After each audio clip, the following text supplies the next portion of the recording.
Movie की starting में हम एक जवानो हसीन लड़की को देखते हैं। उसका नाम जेनी होता है। जेनी अपने बाथरूम में नहा रही थी, तभी उसकी मेड उसे जल्दी करने के लिए कहती है, लेकिन जेनी आराम से मजे लेकर नहाने में बिजी थी। इसी बीच जेनी के घर में दो मॉन्क आते हैं। जेनी के पेरेंट्स उन्हें लेकर घर के अंदर आ जाते हैं। वो लोग अभी बातें कर ही रहे थे, तभी जेनी नहाकर बाथरूम से निकल जाती है। दोनों मॉन्क आंखें फाड़कर जेनी को देखने लगते हैं, क्योंकि जेनी बिना कपड़ों के होती है। ये देख जेनी के डैड उसे जल्दी से कमरे के अंदर भेज देते हैं और वो मॉन्क से माफी मांगते हैं। जेनी कुछ ज्यादा ही खुले विचारों वाली होती है। उसे कपड़े पहनने की आदत नहीं थी।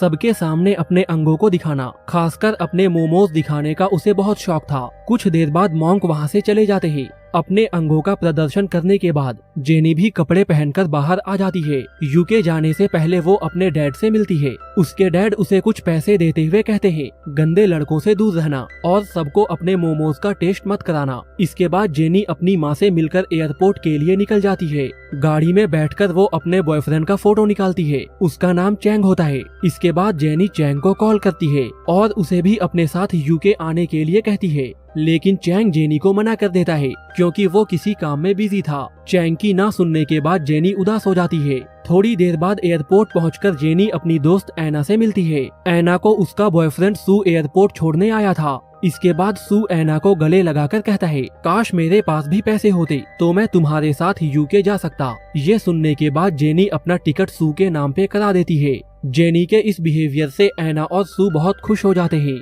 दरअसल जेनी ने ऐसा इसलिए किया था ताकि वो यहाँ पे अकेले रहकर मजे कर सके। इसके बाद जेनी ऐना को कुछ लेटर्स देते हुए कहती है, यूके जाने के बाद तुम इनमें से एक चिट्ठी हर हफ्ते मेरे पेरेंट्स को सेंड करना। इसके बाद जेनी एयरपोर्ट से निकल जाती है। एयरपोर्ट से निकलते टाइम उसकी नजर एक कपल पे जाती है। यहाँ हस्बैंड अपनी वाइफ को एयरपोर्ट छोड़ने आया था, मगर उसकी वाइफ के जाते ही वो आदमी जेनी के पास आकर उससे फ्लर्ट करने लगता है। उसकी वाइफ आज घर पे नहीं रहेगी, इसलिए वो आज रात जेनी के साथ मजे करना चाहता है। पहले तो जेनी उसे मना कर देती है, लेकिन जब वो देखती है उसकी वाइफ वापस आ रही है, तो वो जानबूझकर वाइफ को दिखाते हुए उसकी कार में बैठ जाती है। इसके बाद वो आदमी जेनी को लेकर अपने घर पहुंच जाता है। यहाँ जेनी फिर से अपने मोमोज निकाल कर बैठ जाती है। ये देखकर वो आदमी जेनी से पूछता है, क्या तुम कोई मॉडल हो? इस पर जेनी कहती है, नहीं, मैं अभी अपनी पढ़ाई कर रही हूँ। वो आदमी जेनी से कहता है, मैं एक डॉक्टर हूँ, और फिर वो जेनी को चेक करने के बहाने जेनी के मोमोज को मसलने लगता है।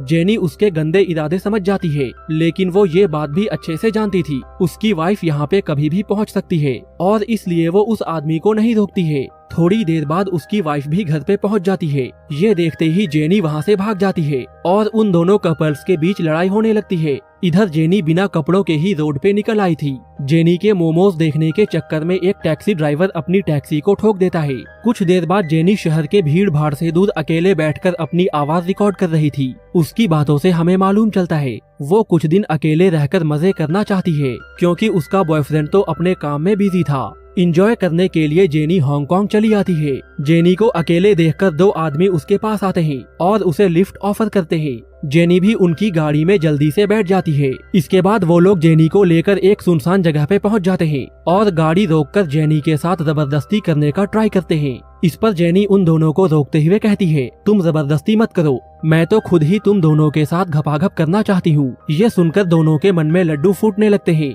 इसी बीच मौका पाकर जेनी उनके आंखों में स्प्रे कर देती है और उनके अखरोट फोड़कर वो कार लेकर वहाँ से निकल जाती है। उन दोनों के जबरदस्ती करने की वजह से जेनी के कपड़े काफी फट गए थे, जिसके बाद वो बीच रोड में ही अपने कपड़े बदलने लगती है। पास ही बैठा एक कपल जेनी को ऐसा करता देख हैरान हो जाता है। इसके बाद जेनी कार लेकर आगे बढ़ जाती है। थोड़ी देर बाद उसे एक पुलिस स्टेशन दिखाई देता है। चूँकि ये गाड़ी किसी और की थी, इसलिए जेनी उस गाड़ी को वहीं पे छोड़ देती है और अपना सामान उठाकर आगे चल देती है। जेनी के जाने के बाद वो दोनों आदमी भी अपनी गाड़ी को ढूंढते हुए वहाँ पे पहुँच जाते हैं। गाड़ी को पुलिस के कब्जे में देख वो पुलिस से कहते हैं, ये गाड़ी हमारी है और एक लड़की ने हमें मारकर हमारी गाड़ी चुरा ली थी। लेकिन पुलिस को उनकी बातों पे यकीन नहीं होता है और पुलिस उनकी गाड़ी का चालान कर देती है।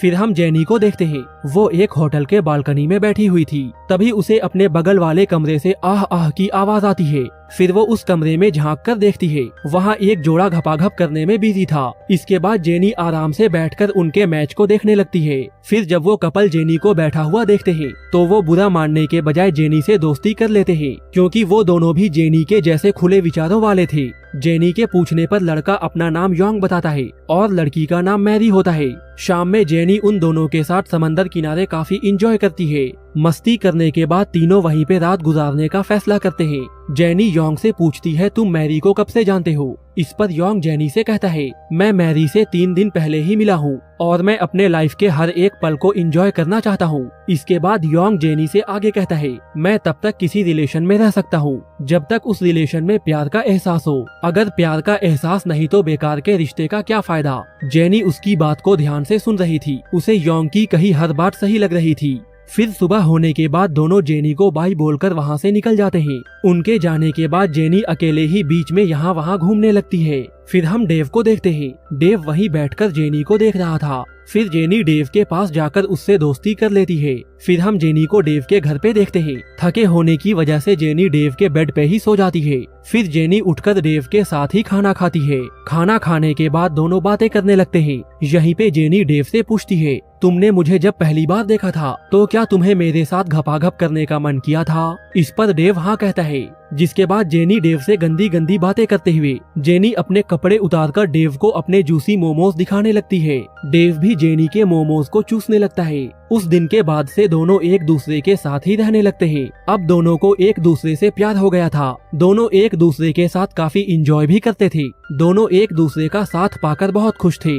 फिर एक दिन जेनी डेव के साथ शॉपिंग के लिए मार्केट जाती है। फिर वो एक दुकान में जाकर अपने लिए चश्मे देखने लगती है। जेनी के रस भरे जिस्म को देखकर दुकान का मालिक भी जेनी के साथ घपाघप करने का सोचता है और जेनी को पटाने के लिए वो जेनी को चश्मा और एक कपड़ा फ्री में देता है। ये देखकर डेव को अच्छा नहीं लगता है और फिर वो जेनी को लेकर वहाँ से निकल जाता है। लेकिन दुकानदार उन्हें रोककर शाम में एक बार में आने के लिए कहता है। इसके बाद हम उन तीनों को उसी बार में देखते हैं।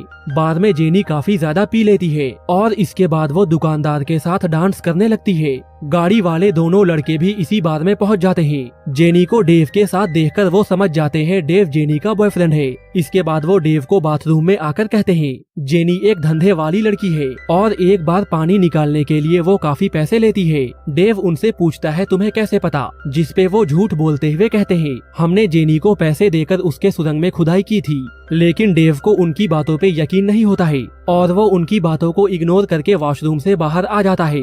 बाहर आने के बाद वो देखता है दुकानदार जेनी को यहाँ वहाँ टच कर रहा है और जेनी उसे ऐसा करने से रोक भी नहीं रही। ये देखकर डेव का दिल टूट जाता है और वो अपने घर लौट जाता है। उसके जाने के बाद जेनी भी दुकानदार से पीछा छुड़ाकर वहाँ से निकल जाती है। डेव को अब उन दोनों लड़कों की बातों पे यकीन आ गया था। इसके बाद जब जेनी घर पे आती है तो डेव उसे धंधे वाली कहकर अपने घर से निकाल देता है। चूँकि रात काफी ज्यादा हो गई थी इसलिए जेनी रात बिताने के लिए एक होटल में कमरा ले लेती है। नेक्स्ट मॉर्निंग जेनी होटल से निकलकर रोड पे घूम रही थी। तभी उसकी मुलाकात योंग से होती है। जेनी उसे अपने और डेव के बारे में सारी बातें बता देती है। उसकी बातें सुनकर योंग उसे समझाते हुए कहता है, डेव तुम्हारे लिए परफेक्ट है। वो तुमसे सच्चा प्यार करता है। तुम्हें खो देने के डर से उसने तुम्हें डांटा होगा। योंग की बातें सुनकर जेनी डेव से मिलने उसके घर पे पहुंच जाती है। यहाँ डेव का दोस्त गेट खोलता है। अंदर आकर जेनी देखती है डेव ने दीवारों पे उसकी तस्वीर बना रखी है। इसके बाद वो डेव से मिलकर सारी बातें एक्सप्लेन करती है। डेव भी अपनी गलती के लिए सॉरी बोलकर जेनी को गले से लगा लेता है और इसी के साथ ये मूवी यहीं पे खत्म हो जाती है।